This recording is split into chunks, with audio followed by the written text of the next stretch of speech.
the river of gold. Today began quietly, like any other morning in a while. The sun rose gently above the ridges, and the sound of the river echoed softly through the valley. My friend and I packed our simple tools as the first light touched the treetops. The air smelled of pine, cold and clean. The mist hovered just above the water, curling between stones and roots like breath. We had followed the stream for nearly a week, hoping it would lead us to something worth remembering. Every morning felt the same, boots sinking into mud, hands cold from the water, the endless rhythm of search and hope. But today felt different. The river was calm, too calm, as if it was keeping something secret. My friend noticed it first, a faint glimmer beneath the ripples, near a bend.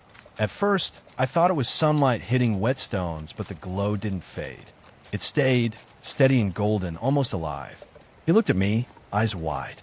"That's not just reflection," he said. We both crouched down, letting the water run over our fingers. Beneath the smooth pebbles, something shimmered, a color too warm, too heavy to be sand. My heartbeat quickened. "Could it be?" I whispered. He nodded slowly. "Let's find out." We took out our old pans and shovels. Nothing fancy, just tools made by patience. I dug a shallow scoop near the glow, lifting the wet gravel. Into the pan.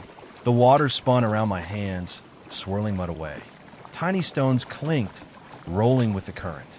The sunlight caught on something small and brilliant, a flicker of gold, resting at the bottom. For a moment, neither of us spoke. We just watched it, stunned.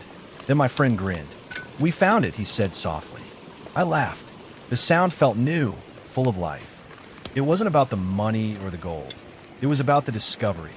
We'd followed rivers before, climbed ridges, dug through endless soil. But this was the first time the earth had answered. We kept working side by side. Every handful of gravel told a story, some heavy, some empty. But the deeper we dug, the more the gold appeared. Thin flakes clung to the pan, catching the light like stars in shallow water. Each one made our hearts beat faster. The sun climbed higher. The mist began to lift, revealing a valley painted in green and gold. We moved carefully, following the current, tracing the glow as it twisted through the rocks. It wasn't just scattered dust anymore. It was a vein hidden beneath layers of earth and time. My friend brushed his hand through the sand. "It's natural gold," he said, voice trembling slightly. "The kind untouched by machines." I nodded. "The kind that belongs to the river." We spent hours there, losing all sense of time. The sound of the water became a heartbeat. The river seemed alive, humming softly around us, as if guiding our hands. Every scoop revealed something new. Dust, flakes, once even a small nugget now. Bigger than a coin. It glowed in my palm, heavy for its size, perfect in its roughness. I held it up to the sunlight. "Look at that," I said. The gold caught fire in the light, blazing for it. Instant before cooling back to dull yellow. My friend laughed out loud. "We really did it," he said. "We found a gold vein." The excitement carried us through the day. We dug deeper, clearing rocks, washing sand, always careful, always patient. The river rewarded us little by little. Each grain we found felt like a secret whispered from the mountain. By noon, our tools were muddy. Our hands blistered, but we didn't care. The sound of shovels striking stone echoed through the valley like a song. I remember the warmth on my face, the shimmer of gold dust swirling in the current, the smell of iron and water. The air felt electric, alive. At one point, my friend sat down on the rocks, laughing. "We've been chasing this for weeks," he said, "and it was right here, waiting." I smiled. That's how nature works. It hides its treasures until you're ready to see them. We stopped only when the shadows grew long. The valley turned amber.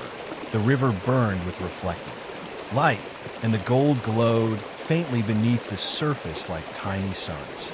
We built a small fire near the bank. The smoke rose straight into the still air. Dinner was simple: bread, dried meat, water from the river. We ate in silence, too tired to speak. The world around us was quiet except for the murmur of the current. Every once in a while, I'd glance at the pan near the fire, the one holding our day's find. The gold inside shimmered faintly in the firelight. It's beautiful, my friend said softly. You know, people spend their whole lives searching for something like this. I nodded. Sometimes it's not about finding it. It's about knowing where to look. The fire crackled. The air cooled. Stars began to appear one by one, mirrored faintly in the black surface of the river. I thought about how the gold had stayed buried for centuries, untouched, unseen, patient, waiting for someone like us to stumble upon it. We decided